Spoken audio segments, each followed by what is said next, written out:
Leo told them about Tia Clydia, who was really Hera, and how she had appeared to him at camp. He didn't tell them about the fire abilities, though. This was still a touchy subject, especially after Nissa had told him fire demigods tended to destroy cities and stuff. Besides, then Leo would have to get into how he'd caused his mom's death, and no, he was not ready to go there. He did manage to tell about the night she died, not mentioning the fire, just saying that the machine shop collapsed. It was easier without having to look at his friends, just keeping his eyes straight ahead as they flew. And he told them about the strange dream woman in earthen robes who seemed to be asleep and seemed to know the future. Leo estimated the whole state of Massachusetts passed below him before his friend spoke again. "That's disturbing," Piper said.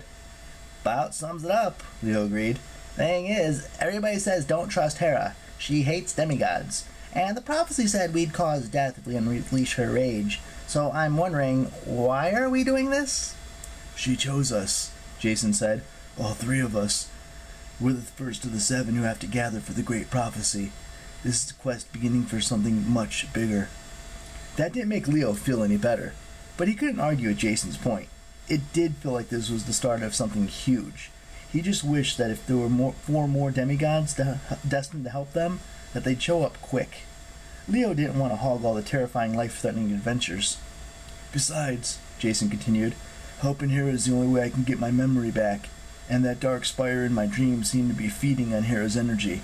If that thing unleashes a king of giants by destroying Hera..." "That's not a good trade-off," Piper agreed. "At least Hera's on our side, mostly. Losing her would throw the gods into chaos. She's the main one who keeps the peace in the family, and a war with the giants could be even more destructive than the Titan War." Jason nodded. "Chiron also talked about worse forces stirring on the Solstice, with it being a good time for dark magic. Something that could awaken if Hera was sacrificed on that day. And this mistress who's controlling the storm spirits, the one who wants to kill all the demigods..." "Might be that weird sleeping lady," Leo finished. "Dirt woman fully awake, not something I want to see." "But who is she?" Jason asked.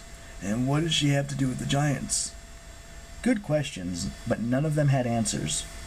They flew in silence while Leo wondered if he'd done the right thing, sharing so much. He'd never told anyone about that night at the warehouse.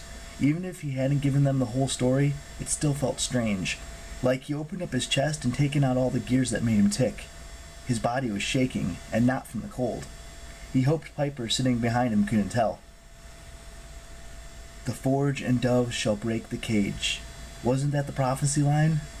Did that mean that Piper and he would have to figure out how to break into that magic rock prison, assuming that they could find it? Then they'd unleash Hera's rage, causing a lot of death? Well, that sounded fun.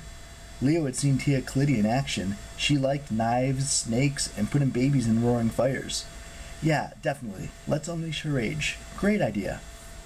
Festus kept flying. The wind got colder, and below them, snowy forests seemed to go on forever. Leo didn't know exactly where Quebec was.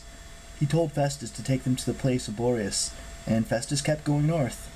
Hopefully the dragon knew the way, and they wouldn't end up at the North Pole. "Why don't you get some sleep?"